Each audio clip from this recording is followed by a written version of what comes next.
औरत क्या चाहती है, औरत के मन क्या होता है, ये हम इस कहानी में देखेंगे। तो कहानी शुरू करते हैं। आखिर एक औरत चाहती क्या है? जवाब में एक 10,000 पन्नों की किताब दिखाई जाती है, पर सही जवाब असल में सिर्फ एक पंक्ति का है। आप भी पढ़ें यह छोटी सी कहानी। राजा हर्षवर्धन युद्ध में हार गए। हथकड़ियों में जीते हुए पड़ोसी राजा के सम्मुख पेश किए गए। पड़ोसी देश का राजा अपनी जीत से प्रसन्न था और उसने हर्षवर्धन के सम्मुख एक प्रस्ताव रखा। यदि तुम एक प्रश्न का जवाब हमें लाकर दे दोगे तो हम तुम्हारा राज्य लौटा देंगे, अन्यथा उम्र कैद के लिए तैयार रहें। प्रश्न है, एक स्त्री को सचमुच क्या चाहिए होता है? इसके लिए तुम्हारे पास 1 महीने का समय है। हर्षवर्धन ने यह प्रस्ताव स्वीकार कर लिया।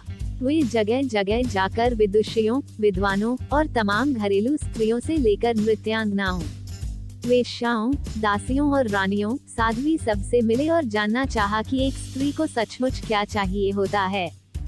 किसी ने सोना, किसी ने चांदी, किसी ने हीरे जवाहरात, किसी ने प्रेम प्यार, किसी ने बेटा, पति, पिता और परिवार, तो किसी ने राजपाट और संन्यास की बातें की। मगर हर्षवर्धन को संतोष न हुआ। महीना बीतने को आया और हर्षवर्धन को कोई संतोषजनक जवाब नहीं मिला। किसी ने सुझाया कि दूर देश में एक जादूगरनी रहती है, उसके पास हर चीज का जवाब होता है, शायद उसके पास इस प्रश्न का भी जवाब हो। हर्षवर्धन अपने मित्र सिद्धराज के साथ जादूगरनी के पास गए और अपना प्रश्न दोहराया। जादूगरनी ने हर्षवर्धन के मित्र की ओर देखते हुए कहा, मैं आपको सही उत्तर बताऊंगी, परंतु इसके एवज में आपके मित्र को मुझसे शादी करनी होगी। जादूगरनी बुढ़िया तो थी ही, बेहद बदसूरत थी। उसके बदबूदार पोपले मुंह से एक सड़ा दांत झलका जब उसने अपनी कुटिल मुस्कुराहट हर्षवर्धन की ओर फेंकी। हर्षवर्धन ने अपने मित्र को परेशानी में नहीं डालने की खातिर मना कर दिया। सिद्धराज ने एक बात नहीं सुनी और अपने मित्र के जीवन की खातिर जादूगरनी से विवाह को तैयार हो गया। तब जादूगरनी ने उत्तर बताया, स्त्रियां स्वयं निर्णय लेने में आत्मनिर्भर बनना चाहती हैं। यह उत्तर हर्षवर्धन को कुछ जमा। पड़ोसी राज्य के राजा ने भी इसे स्वीकार कर लिया और उसने हर्षवर्धन को उसका राज्य लौटा दिया। इधर जादूगरनी से सिद्धराज का विवाह हो गया। जादूगरनी ने मधुरात्रि को अपने पति से कहा, क्योंकि तुम्हारा हृदय पवित्र है और अपने मित्र के लिए तुमने कुर्बानी दी है, अतः मैं 24 घंटों में 12 घंटे तो रूपसी के रूप में रहूंगी और बाकी के 12 घंटे अपने सही रूप में। बताओ तुम्हें क्या पसंद है?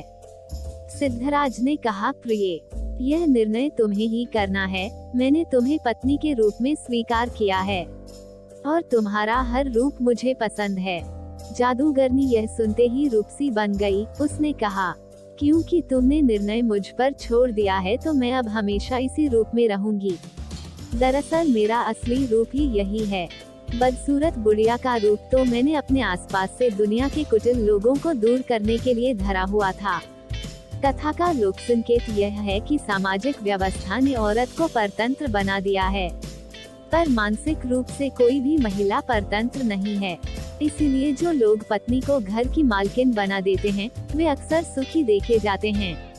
आप उसे मालकिन भले ही न बनाएं, पर उसकी जिंदगी के एक हिस्से को मुक्त कर दें, उसे उस हिस्से से जुड़े निर्णय स्वयं लेने दें। तो दोस्तों, यह छोटी सी कहानी आपको कैसे लगी कमेंट में बताएं और हमारे चैनल को सब्सक्राइब करें। Thank you.